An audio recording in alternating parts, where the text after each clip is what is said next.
प्रणय याचना किया कि एकम प्रणय गीतम, एकम प्रणय गीतम लहरीणां रयोस्थितम्, एकम प्रणय गीतम लहरीणां रयोस्थितम्। अच्छा, इसको पूरा सुना दूंगा। अब आपके दुश्मन की कसम इससे ज्यादा याद आई नहीं है। बोले वृंदावन बिहारी लाल की जय हो। लेकिन ये प्रणय गीत, और प्रणय गीत को सुन करके उसके पश्चात रास प्रारंभ होता है। कहा बाहु प्रसार परिरंभ कराल कोरु, बाहु प्रसार परिरंभ कराल कोरु, नीवी स्तनाल भर नर्मन खाग्र बातैः, शैल्यावलोक हसितैर्व्रज सुंदरीणाम्, उत्तम भयन् रतिपतिं रमयांचकार। और जैसे ही सभी का नृत्य प्रारंभ हुआ तो नृत्य प्रारंभ होते ही सुखदेव जी वर्णन करते हैं, कहा उत्तम भयन उत ऊर्ध्वम अस्तम भयन। काम आया, भगवान ने काम को चैलेंज दिया था कि जरा मैं योगेश्वर कृष्ण, तुमने संसार को जीता है बात ठीक है, लेकिन मैं योगेश्वर कृष्ण लाखों ब्रजबाबाओं के बीच में हूं, और आकर के मुझ में कोई विकार उत्पन्न करके दिखाओ। और जब काम अपने प्रयोजन में सफल नहीं हुआ तो भगवान ने कहा कि जब तुम हार गए तो भगवान ने कहा तुमको सजा यही मिलेगी, उल्टे लटके रहो। तो उत ऊर्ध्वम अस्तम भयन, उत्तम भयन रतिपतिं रमयांचकार। और जैसे ही नृत्य प्रारंभ, रास प्रारंभ हुआ तो गोपियों के मन में अभिमान आया। और भक्तों एक बात बता दूंगा, जहां अभिमान आता है ना, वहां से परमात्मा दूर हो जाता है। या तो अभिमान ही रहता है या तो परमात्मा ही रहते हैं। इसके अलावा दो में एक ही रहेंगे, दोनों एक साथ रहने वाले।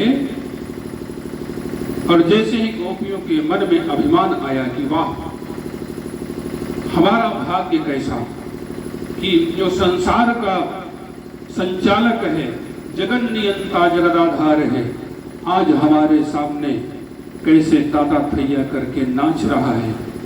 भगवान ने सोचा कि ये अभिमान तो ठीक नहीं है। तो भगवान ने किया क्या? प्रसमाय प्रसादाय, गोपियों में जो अभिमान उत्पन्न हुआ था, प्रसमाय प्रसादाय, उसका प्रशमन करने के लिए तत्रैवांतर्धीयत, वहीं पर भगवान अंतर ध्यान हो गए। और भगवान जैसे ही अंतर ध्यान होते हैं सो स्थिति वही हुई जैसे जल में से मछली को निकाल करके बाहर कर दिया जाए, उसी प्रकार गोपियों की स्थिति हो रही है। अब भगवान की खोज होने लगी कि कन्हैया गए कहाँ, कन्हैया गए कहाँ। खोजना शुरू किया, इधर उधर खोजा, भगवान नहीं मिले। आगे चल करके अब एक यहाँ पर वधू शब्द दिए हुए हैं कि भगवान जब अंतर ध्यान हुए तो एक वधू को ले करके हुए। वो किसको ले करके हुए? संकेत फिर वही आया है राधिका जी के। सा वधू रन्मतप्यत, कुछ दूर पर गए तो उस वधू ने कहा अब हमसे चला नहीं जा रहा है। तो भगवान ने कहा कंधे आरोह्यताम, कहा कंधे पर बैठ जाओ। जैसे कंधे पर बैठने का प्रयास किया, भगवान वहां से भी अंतर ध्यान हो गए। तो सा वधू रन्मतप्यत, तो वधू कह करके राधिका जी की ओर संकेत कर रहे हैं। और इधर गोपियों ने भगवान को खोजना शुरू किया, नहीं मिले तो पूछना शुरू किया। सबसे पहले अश्वत्थ से पूछा पीपल से पूछा, कहा अश्वत्थ देवता आप अगर कन्हैया को देखे हो तो हमको बताओ। तब तक एक गोपी ने कहा ये क्यों बताएगा? कहा क्यों?